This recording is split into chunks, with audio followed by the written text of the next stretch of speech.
The ocean. It's a world of breathtaking beauty, a silent kingdom of vibrant life that invites us to leave our world behind and become part of its mystery. For couples, a scuba diving trip is often the ultimate adventure, a shared journey into the heart of the planet's last great wilderness. It's a test of trust, a dance of silent communication where you rely on your partner for your very survival. But what happens when that trust is broken? When the systems designed to protect you fail? Or when the person you trust most makes a fatal mistake? Today, we're not just exploring the ocean's depths, we're diving into some of the most shocking and tragic stories of couples who went on the adventure of a lifetime, only to find their final moments at the bottom of the sea. These aren't just accidents. They are cautionary tales of negligence, overconfidence, and the terrifying reality that in the deep blue, even a small mistake can be your last. Case 1. The Abandoned Are First. Story begins on January 25, 1998, and it's a case that sent a shockwave through the entire global diving community. It involves Tom and Eileen Lonergan, a vibrant, well-traveled American couple from Baton Rouge, Louisiana. Tom, 33, and Eileen, 28, weren't your average tourists. They were seasoned adventurers who had served in the Peace Corps in Fiji, developing a deep love and respect for the ocean. After their service, they decided to travel and dive one of the world's most iconic locations, the Great Barrier Reef in Australia. On that fateful Sunday, they boarded a dive boat named the Outer Edge, operated by a company called Port Douglas Scuba Center. They were part of a group of 26 passengers heading out to St. Crispin's Reef, a popular but remote spot in the Coral Sea. The day was planned as a series of 3 dives. The Lonergans, being experienced divers, likely felt a sense of excitement and comfort. They were in their element, about to explore a world-class reef system. They completed their first 2 dives without incident. But during the third and final dive of the day, something went terribly wrong.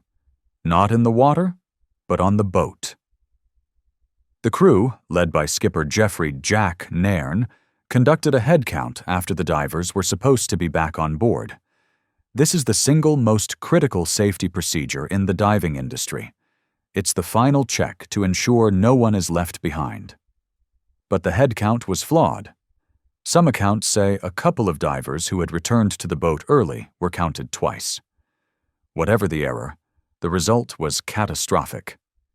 The Outer Edge pulled up its anchor and departed for Port Douglas, leaving Tom and Eileen Lonergan completely alone, 40 miles from shore, in the middle of the vast open ocean. It wasn't until 2 days later, on Tuesday, January 27th, that anyone realized they were missing. A crew member found a bag on the boat containing their wallets, passports, and personal belongings. A massive air and sea search was launched, but it was far too late. For over 51 hours, Tom and Eileen had been left to fend for themselves. Their bodies were never found. However, the ocean did return some clues. Weeks and months later, pieces of their dive gear began washing ashore.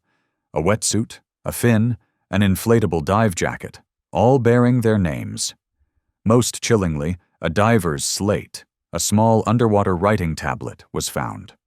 On it was a desperate message, dated January 26th at 8 a.m.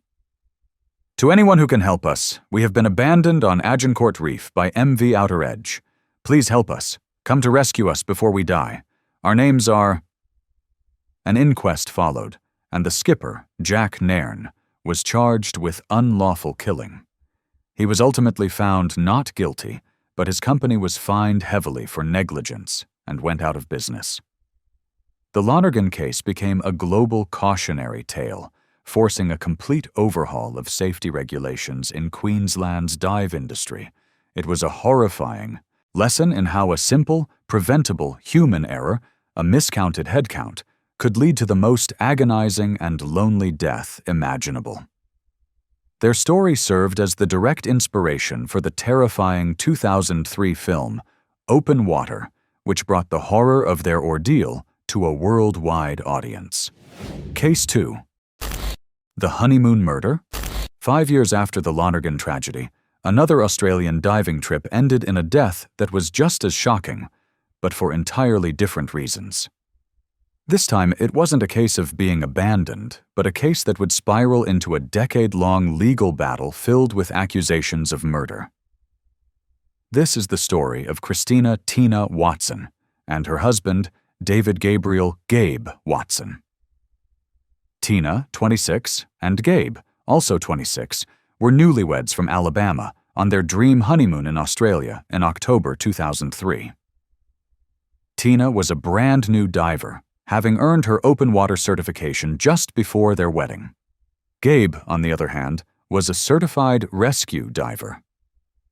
They booked a trip to dive one of the most famous and challenging wrecks in the world, the SS Yongala, a passenger ship that sank in a cyclone in 1911.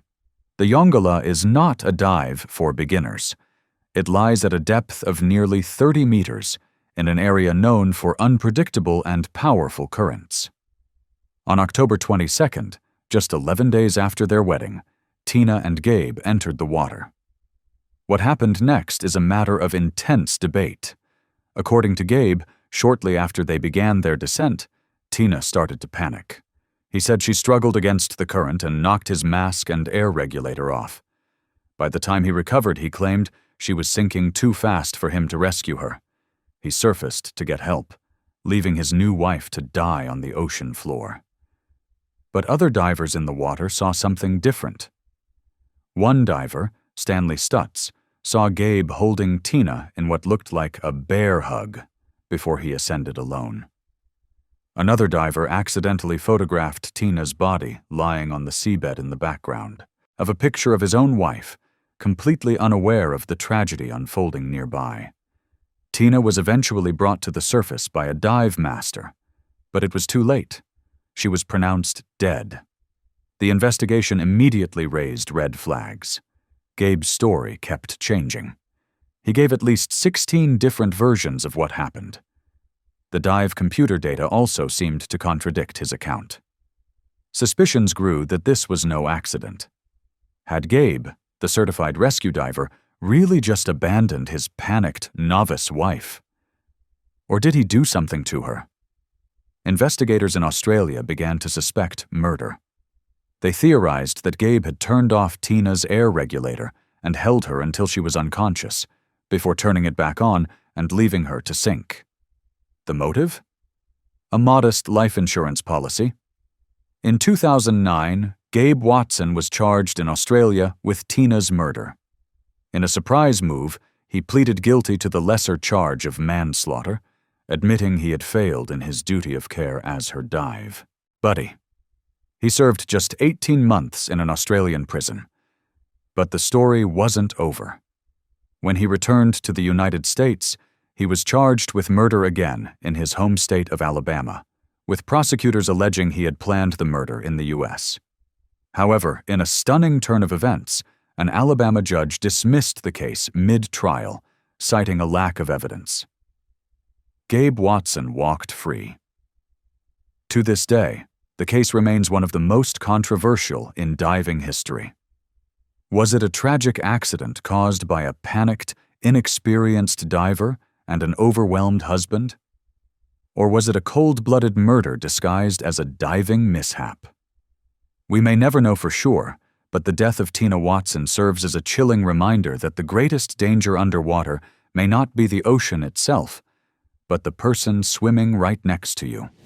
Case 3. The deep wreck obsession. Our next case takes us from the warm, clear waters of Australia to the cold, dark depths of the North American Great Lakes. This is a story about the opposite end of the experience spectrum. Not novice divers, but two of the most experienced technical wreck divers in their community, and how even their incredible skill couldn't save them when things went wrong.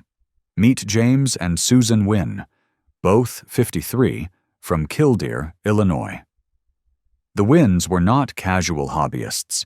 They were deeply passionate and highly respected deep wreck divers. They posted videos of their expeditions and were known for their meticulous planning and skill. Their target on June 28, 2019, was the wreck of the SS Senator, a freighter that sank in 1929 and now rests at a crushing depth of nearly 300 feet, 90 meters, in Lake Michigan. A dive to this depth is a serious undertaking. It's pitch black, the water is frigid, and the immense pressure can cause nitrogen narcosis, a dangerous state of altered consciousness often compared to being drunk. Ascending too quickly is fatal, causing decompression sickness as dissolved gases violently expand inside the shell body. Divers must make long, carefully timed stops on their way up to allow their bodies to safely off-gas. The Winns knew these risks better than anyone. They set out with a small group of other elite divers. They descended towards the wreck. The exact details of what happened at that depth have not been publicly released, but at some point during the ascent, something went catastrophically wrong for Susan. Around 1 p.m., she was seen making a rapid, uncontrolled ascent to the surface. A diver's worst nightmare. She was recovered unconscious and airlifted to a hospital, but was pronounced dead on arrival. The cause was a massive air embolism, a direct result of surfacing too quickly. Meanwhile, back at the dive boat, a new horror was unfolding. The skipper and other divers were waiting for the remaining 3 divers, including James Wynn, to complete their long decompression stops and surface. 2 of them eventually did. James did not. He was missing. A massive search was launched by the Coast Guard, covering 240 square miles of Lake Michigan, but he was never found. The search was suspended the next day, and he was presumed dead. His body was recovered weeks later. What makes this case so shocking is that a dual fatality among such a highly experienced and well-equipped pair is almost unheard of. Fellow divers were stunned. Jerry Geyer, a veteran Great Lakes wreck diver, stated publicly that he had never heard of 2 people in a team failing to make it back. The incident remains a mystery. Did Susan have an equipment failure or a medical emergency that caused her to bolt for the surface? Did James, her husband and dive partner of decades, try to help her and get into trouble himself? Or did he succumb to his own separate issue in the dark, disorienting depths? The silence from the official investigation speaks volumes about the inherent dangers of pushing the limits. The Winns story is a sobering testament that in the world of extreme, technical diving, there is absolutely no room for error. Case 4. The Baby Moon Tragedy. Not all water-related tragedies happen at extreme depths with complex gear. Sometimes the most heartbreaking stories occur in seemingly safe, shallow waters during what should be a joyous occasion. This is what happened in Maui, Hawaii, on September 14, 2024, to a young couple on their baby moon, a last vacation before the birth of their child. Sophia and Ilya Billy Tsaruk, a couple in their mid-20s, were visiting from the mainland. Sophia was pregnant, and they were celebrating this special time together. They decided to go snorkeling at Ahihikinau Natural Area Reserve, a popular spot known for its beautiful reef and calm waters. Unlike the technical divers we've discussed, they were like thousands of other tourists, relying on simple masks and snorkels, enjoying the seemingly harmless beauty of the ocean. But even paradise has its dangers. The area is known for its rocky shoreline, and there are no lifeguards on duty. At some point while they were in the water, other beachgoers noticed Sophia floating unresponsive. They pulled her to shore and began CPR, but it was too late. She was pronounced dead. The tragedy was then compounded when first responders realized her husband, Billy, was also missing. A search was launched, and his body was found by a rescue team on a jet ski, submerged in the water about 100 to 150 meters from shore. In an instant, a dream vacation turned into an unimaginable nightmare. A young couple, expecting a new life, both lost their own. They left behind an 18-month-old child, now orphaned. The incident sent shockwaves through the local community and served as a brutal reminder of the dangers of snorkeling, an activity often perceived as completely safe. Experts point to a phenomenon known as shallow water blackout, which can happen to even experienced swimmers and snorkelers. It's a loss of consciousness caused by a lack of oxygen to the brain following breath holding. It can happen suddenly, silently, and in just a few feet of water. The Dzaruk case highlights a critical, often overlooked danger: the tourist's underestimation of risk. When we're on vacation, we're relaxed, our guard is down. We see a beautiful, calm ocean and assume it's safe. But currents, hidden rocks, and physiological responses like shallow water blackout are ever-present threats. The heartbreaking story of the Dzaruk couple is a powerful lesson that no matter how safe it seems, you can never turn your back on the ocean. Case 5. The Hollywood Horror. In 2003, a low-budget independent film called Open Water terrified audiences around the world. The film tells the story of a couple, Susan and Daniel, who are accidentally left behind while scuba diving in the Caribbean. What follows is a harrowing tale of survival as they drift in the open ocean, battling dehydration, jellyfish, and circling sharks, all while their psychological state slowly unravels. The film was a massive success precisely because it felt so terrifyingly real. And that's because, as we know, it was based on a true story: the tragic fate of Tom and Eileen Lonergan. While the film takes creative liberties, the Lonergans were in the Great Barrier Reef, not the Caribbean, and there's no evidence they were attacked by sharks. It powerfully captures the essence of their ordeal. It functions as a cultural echo of their tragedy, transforming their private, lonely horror into a public, visceral experience. The film doesn't just show what happened, it makes you feel what it must have been like. The desperation, the isolation, the slow, creeping realization that no one is coming for you. By treating the film itself as a case, we can see how a real-life tragedy is processed and amplified by popular culture. The film simplifies the complex, bureaucratic reality of the Lonergan case. The flawed head count, the inquest, the legal battles, and distills it into a primal story of man versus nature. It's a monster movie where the monster is simply the vast, indifferent ocean. For millions of people who have never heard the names Tom and Eileen Lonergan, their story is known only through the fictional lens of Open Water.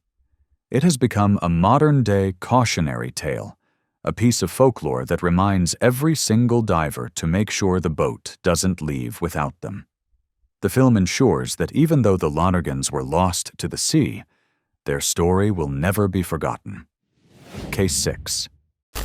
The Pattern of Negligence. When we look at these stories together, the Lonergans, the Watsons, the Wynns, the Dzaruks, a disturbing pattern emerges. These aren't just isolated freak accidents. They are symptoms of systemic failures and predictable human errors. Let's break it down. Case 1. The Lonergans represents procedural failure. A simple, non-negotiable safety step, the head count, was done improperly with fatal consequences. It highlights how the entire safety of a dive operation can hinge on one person doing their job correctly. Case 2, Tina Watson, represents buddy system failure. The buddy system is the cornerstone of diving safety. You are your partner's lifeline, and they are yours. In this case, whether through malice or incompetence, the system broke down completely. A certified rescue diver failed to rescue his novice wife, raising questions that linger to this day. Case 3, the wins, represents technical overreach. These were experts who pushed the boundaries of their sport. Their deaths show that no amount of experience or expensive equipment can make you immune to the extreme pressures and dangers of deep wreck diving. It's a world where the margin for error is zero. Case 4, the Zaruk couple, represents tourist underestimation of risk. This is perhaps the most common and relatable failure. Snorkeling in a calm bay feels safe, but the ocean's power is deceptive. This case is a tragic lesson that even the most seemingly benign water activities require vigilance and respect for the environment. Together, these cases form a comprehensive, if grim, guide to how things go wrong. They show that danger doesn't discriminate. It can find you on a multi-million-dollar dive boat or on a casual swim off a tourist beach. It can strike the novice and the expert alike. The common thread is a moment of broken trust. Trust in the crew, trust in your buddy, trust in your gear, or trust in your own judgment.